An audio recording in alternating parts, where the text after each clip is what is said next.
सुप्रभात छात्रों, आप कैसे हो? उम्मीद करती हूँ कि आप कुशलतापूर्वक घर बैठे पढ़ाई का आनंद ले रहे होंगे।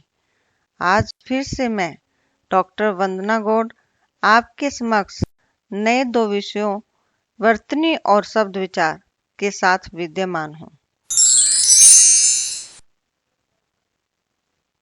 आइए छात्रों, पहले विषय वर्तनी को विस्तार पूर्वक समझेंगे। अब इसकी परिभाषा देखें। किसी भाषा को लिखने के लिए निश्चित किए गए नियमों का अनुकरण करना वर्तनी कहलाता है। हिंदी भाषा की यह विशेषता है कि इसमें जैसा बोला जाता है वैसा लिखा जाता है, जबकि दूसरी भाषाओं में ऐसा नहीं है। जैसे अंग्रेजी भाषा में नाइफ बोला जाता है। इस शब्द में के की आवाज बिल्कुल नहीं आती, जबकि के का लिखने का प्रयोग किया गया है। इसके विपरीत हिंदी में चाकू को चाकू ही बोला जाता है और चाकू ही लिखा जाता है। अतः भाषा की शुद्धता के लिए वर्तनी के नियमों का ज्ञान होना आवश्यक है। आइए अब वर्तनी संबंधी नियमों को जानें। हिंदी में वर्तनी में अशुद्धियों का मुख्य कारण शब्दों का अशुद्ध उच्चारण है। अतः उच्चारण के आधार पर शब्दों में अनेक अशुद्धियां आ जाती हैं।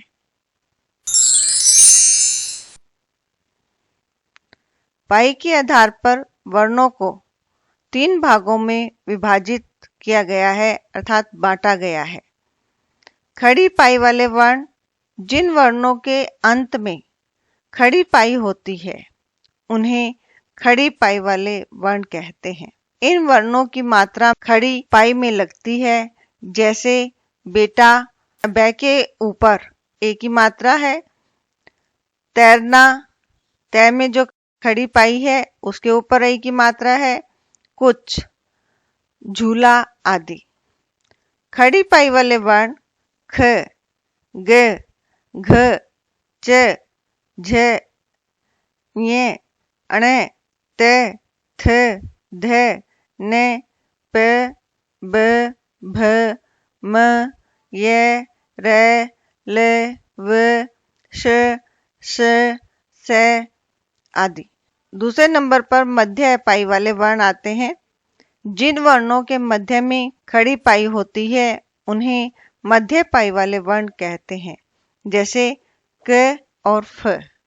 इन दोनों वर्णों को जब दूसरे वर्ण के साथ मिलाया जाता है तो पाई के आगे के आधे हिस्से को हटा दिया जाता है। जैसे पक्का में जो क है वो दूसरे के आगे आधा दिखाई दे रहा है। मक्का, मुफ्त आदि। तीसरे नंबर पर आता है बिना पाई वाले वर्ण। जिन वर्णों को लिखते समय पाई का प्रयोग नहीं किया जाता उन्हें बिना पाई वाले वर्ण कहते हैं। जैसे ग, छ, ट, ठ, ड, ढ, अड, अढ़, द, र, है। इन वर्णों को आधा करने के लिए इनके नीचे हलंत लगाया जाता है।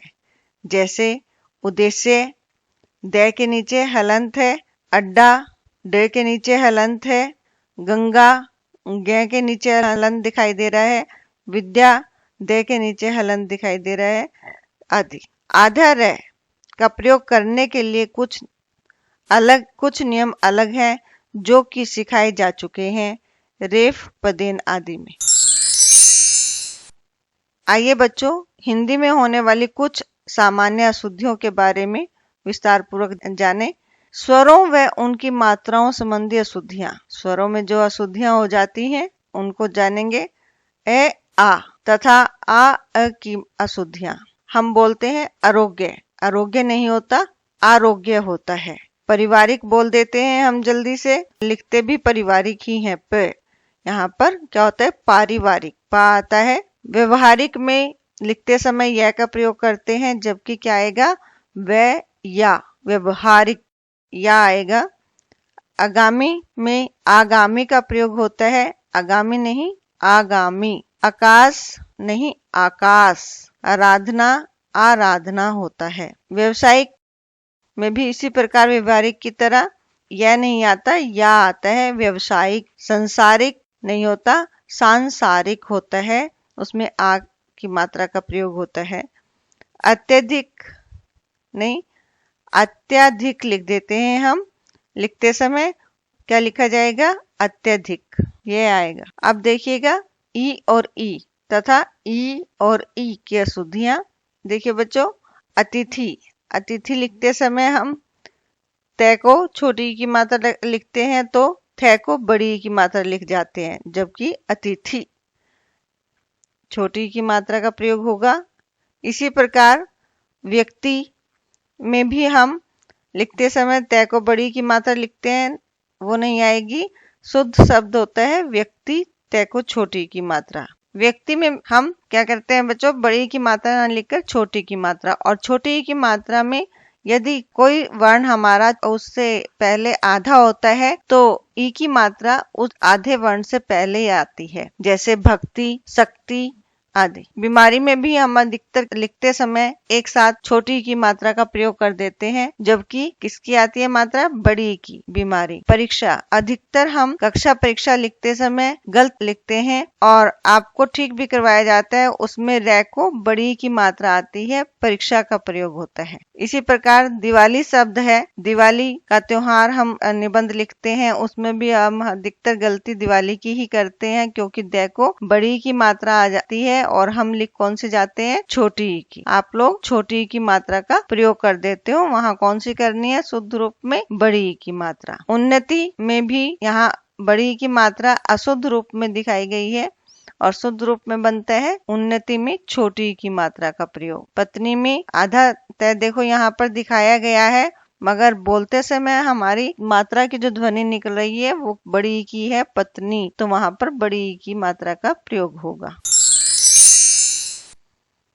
आइए अब उ और उ तथा उ और उ की अशुद्धियों को जाने। अशुद्ध रूप में अशुद्ध शब्द जो है अनुकूल, और शुद्ध शब्द बनता है अनुकूल, उसमें कै को बड़ी की मात्रा लगती है। इसी प्रकार वधु, वधु नहीं होता, वधु बनता है, वधु बड़े की मात्रा का प्रयोग आएगा। मृत्यु लिखते समय आप लोग क्या लिखते हो? यह को बड़े की मात्रा, और जबकि आती है शुद्ध रूप में छोटे की मात्रा का प्रयोग हो जाता है। पूज्य में बड़ा ऊ शुद्ध रूप में आएगा। वायु में छोटा ऊ का प्रयोग होगा। भूगोल, भूगोल नहीं होता, भूगोल होता है, ये शुद्ध रूप भय को बड़े की मात्रा के रूप में प्रयोग होगा, भूगोल। पुजारी, पुजारी नहीं होता, पुजारी। अब ए और आई तथा आई आई ए की अशुद्धियां जाने। एकता, एकता शब्द अशुद्ध रूप में लिखा है और आप लोग भी इसी प्रकार लिख जाते हैं बोलते समय। एकता का प्रयोग होगा शुद्ध रूप में, आई नहीं आएगा, ए आएगा। पैतृक नहीं होता, पैतृक, पै को आई की मात्रा का प्रयोग होता है। ऐतिहासिक, इसका भी वर्णन हम बोलते समय ऐतिहासिक बोलना चाहिए और लिखना भी हमें ऐतिहासिक नहीं ऐतिहासिक लिखें। ओ और औ की अशुद्धियां। अलौकिक अशुद्ध रूप में लिखा जाता है और इसका शुद्ध रूप होता है अलौकिक, औ की मात्रा का प्रयोग होगा। इसी प्रकार त्योहार नहीं होता, त्योहार होता है। औचित्य अशुद्ध रूप में प्रयोग है, तो क्या शुद्ध रूप क्या बनेगा इसका? औचित्य, औ। न्योछावर लिखते हैं, न्योछावर ना प्रयोग होकर क्या होगा? न्योछावर, ओ की मात्रा। ई तथा यही की अशुद्धि। हम कई बार ई को यही का प्रयोग कर देते हैं, जबकि शब्द के अनुसार हमें ई का ही प्रयोग करना चाहिए। जैसे आई, आई में यह को हम बड़ी की मात्रा लिखकर हम आई का प्रयोग करते हैं, वो हमारा गलत रूप है। शुद्ध शब्द बनता है आई, ई स्वर का प्रयोग होगा। अन्यायी, यहाँ पर अन्यायी, अन्यायी में ई नहीं आएगा, अन्यायी, यह को ई की मात्रा का प्रयोग यहाँ पर रहेगा। चिकनाई, चिकनाई में भी ई नहीं आएगा, ई स्वर का प्रयोग होगा।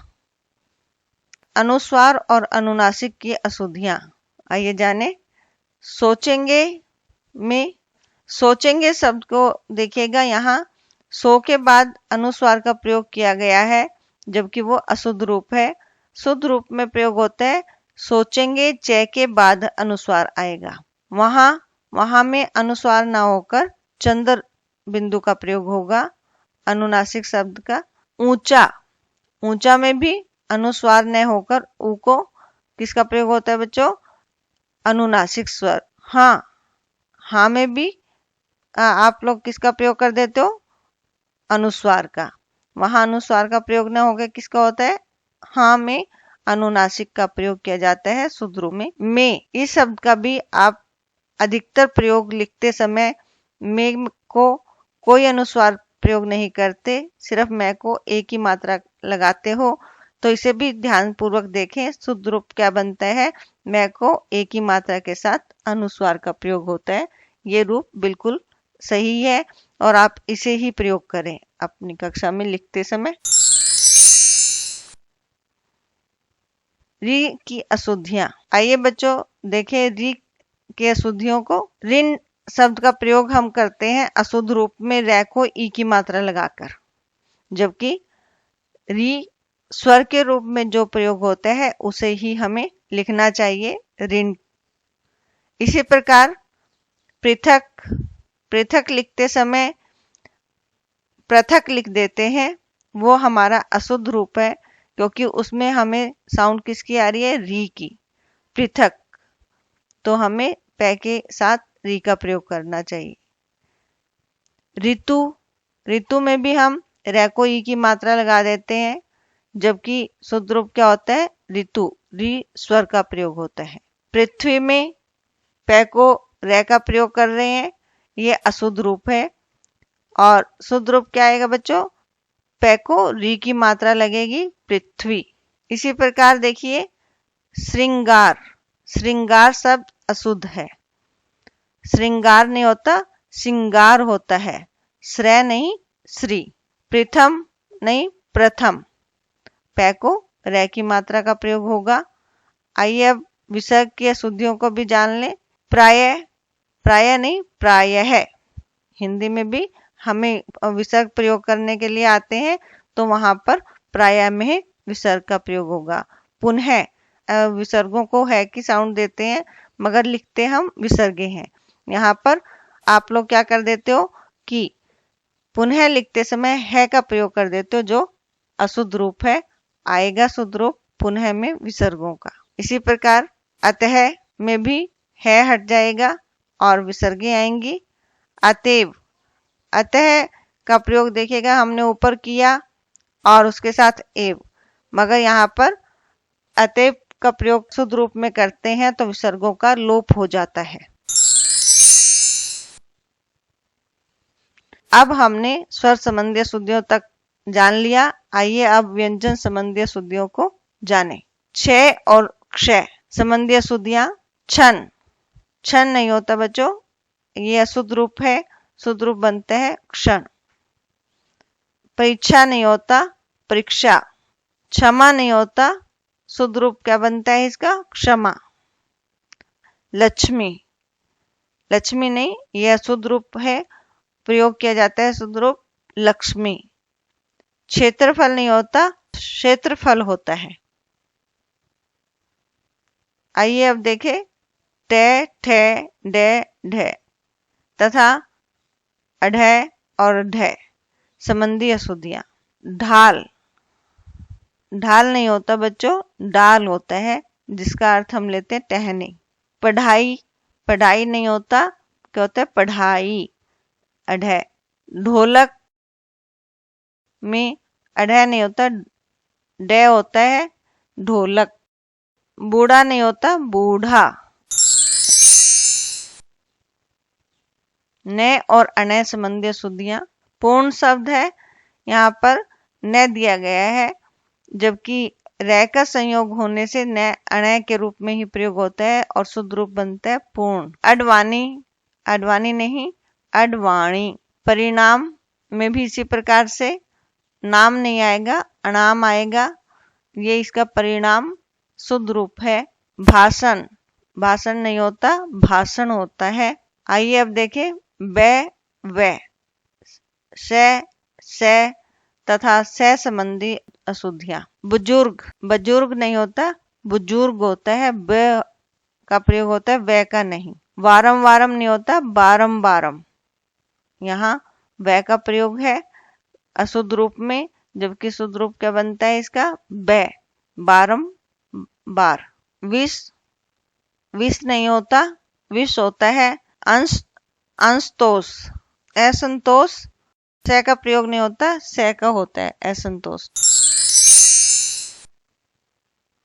सठ और सठ संबंधी अशुद्धियों को आइए जाने। घनिष्ठ, घनिष्ठ शब्द अशुद्ध रूप है और इसका शुद्ध रूप बनता है घनिष्ठ। ट नहीं आता, ठ का प्रयोग होता है। अस्पष्ट नहीं होता, अस्पष्ट होता है।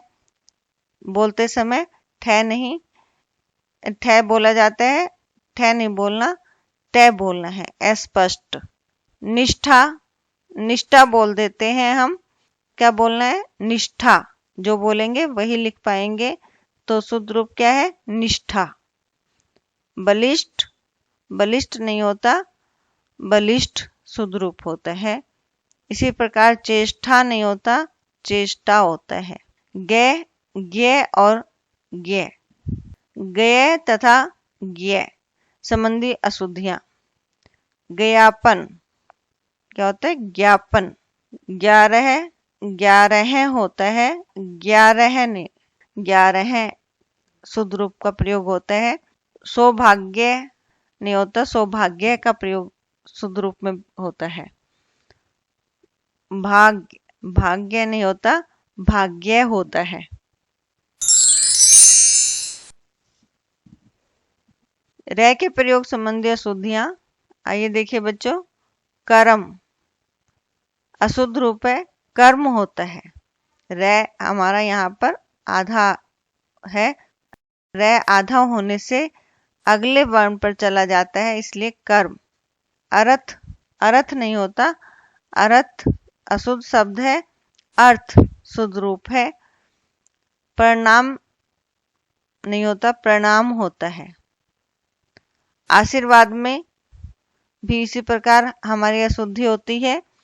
हम एकदम से लिखते समय अपनी आवाज को नहीं पहचानते, आशीर्वाद में सी के साथ ही रे का प्रयोग करते हैं, जबकि जो साउंड निकलती है वो सी के बाद रे की साउंड निकलती है, और वो आधा जो वर्ण है वो रे दूसरे वर्ण पर चला जाता है, इसलिए आशीर्वाद में रे वे पर रहेगा। ये शुद्ध रूप है। कार्यक्रम, कार्यक्रम नहीं होता, कार्यक्रम। यह के संयोग संबंधी अशुद्धियां।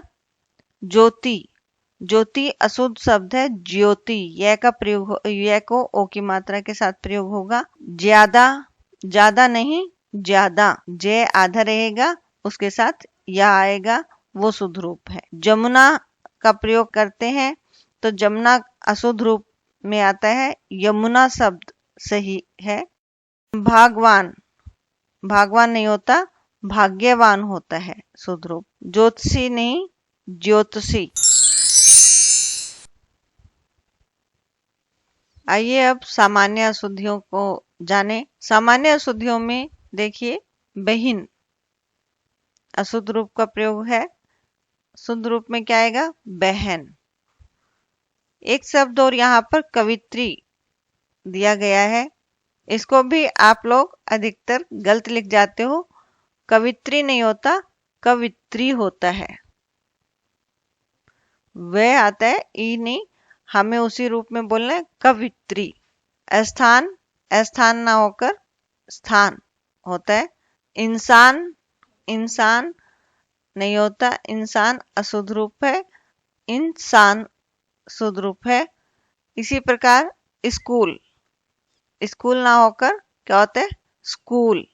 सब्जी में हम देखिएगा ज का प्रयोग नहीं करते, किसका कर देते हैं? सब्जी, जय लिख देते हैं, यह शुद्ध रूप है। लिखते समय हमें ज का प्रयोग करना है, सब्जी। समुंदर का प्रयोग देखिए, ये अशुद्ध रूप है, सही शुद्ध रूप क्या आएगा, समुद्र। विद्या में ध का प्रयोग कर देते हैं, ध नहीं आता, द आता है, विद्या। आइए अब हम दूसरे विषय शब्द विचार पर चर्चा करेंगे। शब्द भाषा की स्वतंत्र इकाई है। भाषा के शब्दों का प्रयोग निर्बाध रूप से किया जाता है। वर्तमान में हिंदी विशाल रूप धारण कर चुकी है, क्योंकि इसमें लगभग 9,000 से 10,000 के बीच विदेशी भाषाओं के शब्द हैं, जिनका हम बिना किसी झिझक के प्रयोग करते हैं। हिंदी में तत्सम, तद्भव, देशज एवं विदेशज कई प्रकार के शब्द हैं। हिंदी में फारसी शब्दों की संख्या लगभग 3500, अंग्रेजी शब्दों की संख्या लगभग 3000 एवं अरबी शब्दों की संख्या लगभग 2500 है। आइए इसकी परिभाषा देखें। एक या एक से अधिक वर्णों के मेल से बनी सार्थक ध्वनि को शब्द कहते हैं। जैसे एक वर्ण से बनने वाले शब्द न, न का अर्थ है नहीं। वे का अर्थ यहाँ और भी है। आ का अर्थ बनता है आना या आओ, इस प्रकार प्रयोग करते हैं। इसी प्रकार अनेक वर्णों से बनने वाले शब्द हैं भारत, पुस्तक, राम, अवतार, आसमान, तारे आदि। पद देखिए, पद क्या है? शब्द एक स्वतंत्र इकाई है, परंतु जब शब्द का प्रयोग वाक्य में किया जाता है तब वह स्वतंत्र न रहकर व्याकरण के नियम में बंध जाता है और वह पद बन जाता है। जैसे रमेश हॉकी खेलना आदि शब्द है। रमेश हॉकी खेलना आदि शब्द हैं, परंतु जब इन शब्दों को वाक्य में प्रयोग करते हैं तब ये पद बन जाते हैं। जैसे रमेश हॉकी खेलता है, वाक्य में प्रयोग होते ही खेलना शब्द का रूप खेलता हो गया। आइए बच्चों, शब्दों का वर्गीकरण जानें। वर्तमान में हिंदी भाषा में शब्दों का वर्गीकरण निम्नलिखित 4 आधारों पर किया जाता है। पहला, उत्पत्ति या स्रोत के आधार पर। दूसरा, रचना या बनावट के आधार पर। तीसरा, अर्थ के आधार पर। चौथा, वाक्य के प्रयोग के आधार पर। आइए देखें, उत्पत्ति या स्रोत के आधार पर शब्द के कुल 5 भेद हैं। पहला, तत्सम। दूसरा, तद्भव। तीसरा, देशज। चौथा, विदेशज। पांचवा, संकर। आइए तत्सम शब्द और तद्भव शब्दों को यहाँ पर हम जानेंगे। तत्सम शब्द, जो शब्द संस्कृत भाषा से हिंदी में बिना किसी परिवर्तन के लिए गए हैं, वे तत्सम शब्द कहलाते हैं। जैसे पुस्तक, वायु, एक, उपाय, दीपक, श्रीमान, अग्नि, गुरु, पृथ्वी आदि। तद्भव शब्द, संस्कृत के वे शब्द जो थोड़े बहुत परिवर्तन के साथ हिंदी में प्रयुक्त किए जाते हैं, उन्हें तद्भव शब्द कहते हैं। जैसे आम, हाथ, कोयल, गांव, खेत, दिन, जीव आदि। बच्चों, यहाँ पर ये तत्सम शब्द एवं उनके तद्भव रूप दिए गए हैं। देखिएगा, अश्रु, आंसू, भ्राता, भाई, नवीन, नया, प्रिय, प्यारा, भिक्षा, भीख, कूप, कुआं, मूल्य, मॉल, वर्षा, बरखा, सर्प, सांप, आश्चर्य, अचरज, गृही, घर, मयूर, मोर, नयन, नैन, स्वर्ण, सोना आदि। इस प्रकार बच्चों आप अपने साथ कॉपी और पेन अवश्य रखें वीडियो देखते समय, और अशुद्ध शब्द हैं उन शुद्ध शब्दों को आप बार बार लिखें ताकि आपके आने वाले समय में गलतियां ना हो। वीडियो को पूरा देखकर ही अपना कार्य करें। धन्यवाद। स्वस्थ रहें, मस्त रहें, हंसते रहें, पढ़ते रहें।